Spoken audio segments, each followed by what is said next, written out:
and the first thing you say to your wife is to ask me who my guest is. Tell me. My name is Chimamanda. Over time, I have been ridiculed, mocked by the society, simply because I have 4 kids, 4 beautiful girls.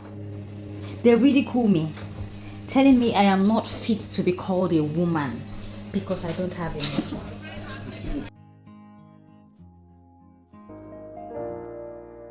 Chimamanda. My God would never ever fail. Look at me today. Just as the prophet has prophesied, my 5th child would be a bouncing baby boy. I can't wait to have this baby. I told my husband already. He's over the moon. He can't wait to carry his heir apparent. We are so excited. Our home is filled with joy and gladness. All our girls are excited to have a little brother. Our feminine family of all girls, is about to be blessed with a bouncing baby boy. Call me Mama BBB. Hey, easy. Ever since I told my husband about the baby, he has been pampering me. Oh my God, I never get to do anything. My due date is close, and I can't wait to hold my bouncing baby boy, my BBB, in my own hands. I opted for CS because all of my previous pregnancies were CS. I took my chance with this baby, but after now, I do not have the chance anymore. I guess I've exhausted all of my options. The baby has arrived, but unfortunately, it was another girl, a bouncing baby girl, BBG, not the BBB Chimamanda was expecting. She was so disappointed. She cried like she wanted to die. She almost committed suicide. Her darling husband was right beside her the whole time, assuring her of his love and dedication, doing all he can to cheer her up. He threw her a very big party to celebrate the arrival of her princess, dear princess. He adored her. She came out looking so adorable, just like Snow White. He was blessed to have her as a member of his household. Hard as he tried to console Chimamanda, she locked herself in her baby's nursery day after day and shed tears. She was heartbroken. This baby was her last chance of ever being a mother to a bouncing baby boy. Her doctor told her already. In fact, this 5th pregnancy was a big risk she took, as she has exceeded the number of times she could have a baby via CS.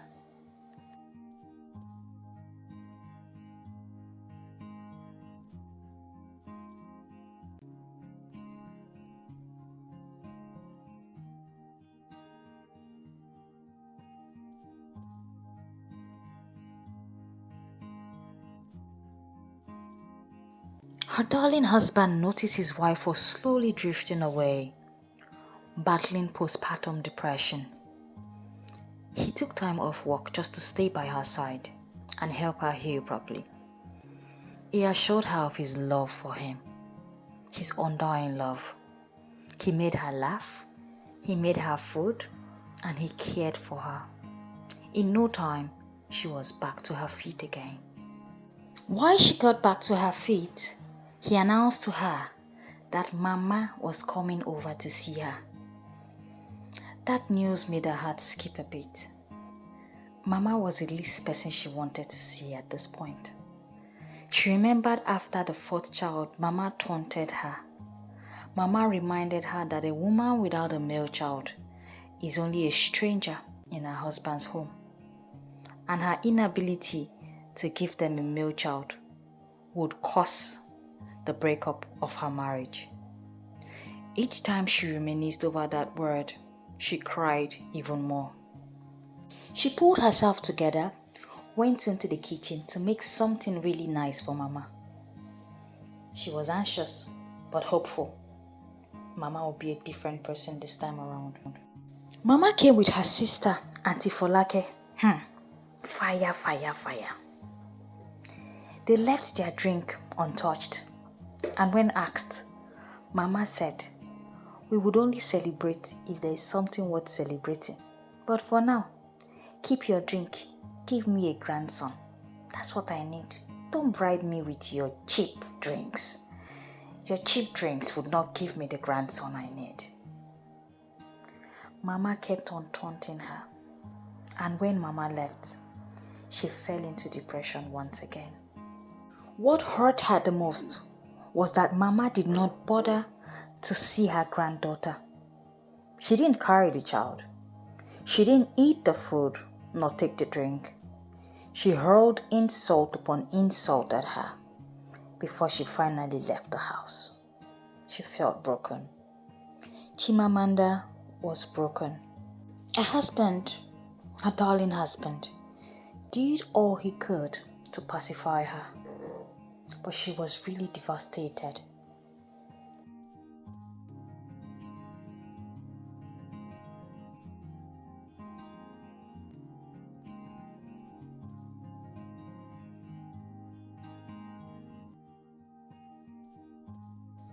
Chimamanda drove home listening to her favorite track. She was so excited. The secondary school reunion party was a hit. She was so happy to meet with her old friend all over again. They were inseparable. They did everything together in secondary school, and people nicknamed them Tom and Jerry. You could never see Chimamanda without seeing Folake. They were that close. They lost contact along the line, but reunited during the party. She was so excited.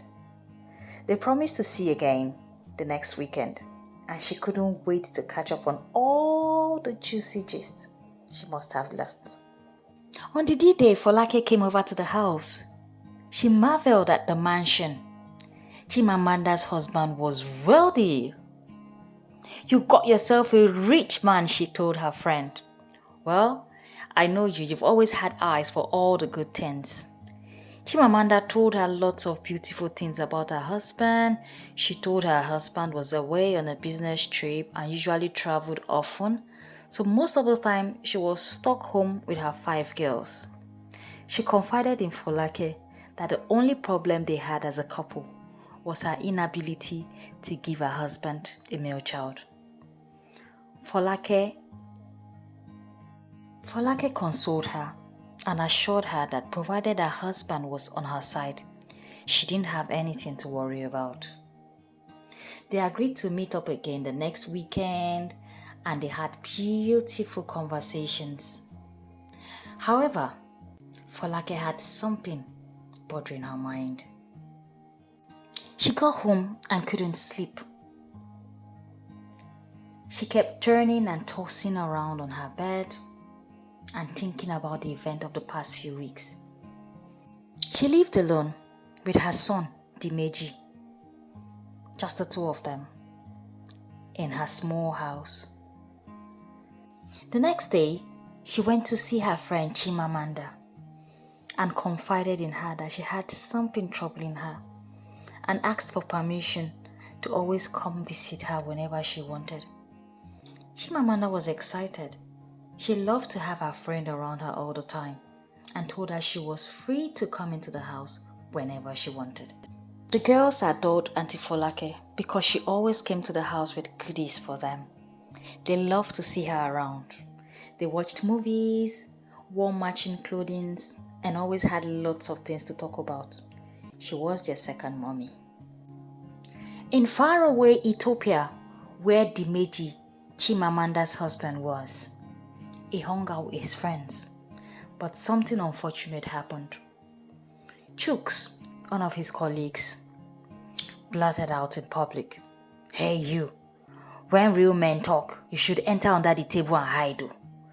On this table are real men, men with sons, not a chicken like you, brooding girls all over the place. You had better bring a man to the world if you want to sit in a table of men, not just bringing women. I don't know what you are using them for." He spoke and everybody at the table laughed. Dimeji felt his ego bruised. This was not the first, the second, the third, or fourth time people insulted him over his inability to have a male child. It was getting to him. He stayed away from home intentionally because he couldn't stand looking at his girls. Seeing them all the time made him depressed. He had to just stay away, just get something doing outside the house. He didn't know how to go about it. He knew he desperately needed to have a male child. His wife got fed up with him staying away from the house all the time under the guise of working. And this issue caused so many quarrels amongst them. She confided in her friend, and the gulf between her and her husband widened more and more. Folake decided to move in with her friend into the guest room because she was practically in their house all the time. Chimamanda was over the moon. She liked having Folake around, but never mentioned to her husband. One day, while Chimamanda was out running some errands, Folake was dressed scantily in the living room, watching TV with the kids. Suddenly, Dimeji walked in unannounced. He was so surprised to meet someone else in the house with his kids. When Chimamanda returned, he asked, "And who is that naked woman in my living room?" "My friend, of course. You walk in after staying away from the house, and the first thing you say to your wife is to ask me who my guest is. Tell me, am I not supposed to keep friends? What do you think of me? I just sit here all day, wait for you to come back. I shouldn't socialize. Well, Mr. Man, you got it all wrong. That lady you see there is my bosom friend, my childhood friend, and she's been the one keeping..." I did not say you cannot have friends. All I'm saying is let me know who you bring into my home. It's not cool for me to walk into strangers in my home. That's my problem with you. You never listen. You never ever listen. You always think you're right. Oh, gosh. He picked up his car keys and left again. Folake was the last person he ever imagined would come to his home. How? Folake? How did she know Chimamanda? How? Why? The next day, an elderly neighbor who was close to Chimamanda called her in for a chat. She warned her against keeping her friend in her matrimonial home and advised her to walk with wisdom. She said it wasn't healthy for a young marriage to have a scantily dressed woman always lurking around the house. She told her to use her tongue to count her teeth and do all she can to protect her family. While she was at the neighbor's, Folake mysteriously moved all her things out of the apartment without saying a word to Chimamanda. She moved every single thing and told the kids to tell her mom that she was gone. Chimamanda was so worried when she got back. She thought Dimeji said something hurtful to Folake that made her leave. She tried calling her, but she never responded. She called her husband too, but he didn't pick up nor come back to the house. She was worried and sad.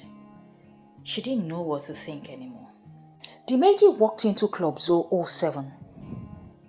He got a message on his phone asking him to be at Club 007 at 2 p.m. He didn't know who the message came from, but he knew he had to be there. He went there and waited, but didn't see anyone. At about 2:30, The waiter passed him a note, and in that note, there was a message directing him to come to the other side of the bar, away from public glare. He walked in, and there she was, sitting like the demon she is, Omofolake. He looked at her and asked, "What do you want from me?" "I have something that belongs to you, which might be of interest to you, you know." "I know everything." "I know you live in a female hostel, surrounded by chicks all over." "Well, our son is 17 years. He was 17 years last week." The Meji ran the moment he heard that from her. He ran fast. He ran home. He couldn't believe his ears. He dated Folake 17 years ago, but they never had a child. He knew her before he met his wife Chimamanda. In fact, he broke up with her to get married to Chimamanda. But Chimamanda never knew about Folake. Folake was a beast man. She gave him so much headache, he had to run for his dear life. And now she says he has a son with her? Folake never jokes with things like that. Oh no, God, what do I do? What do I do?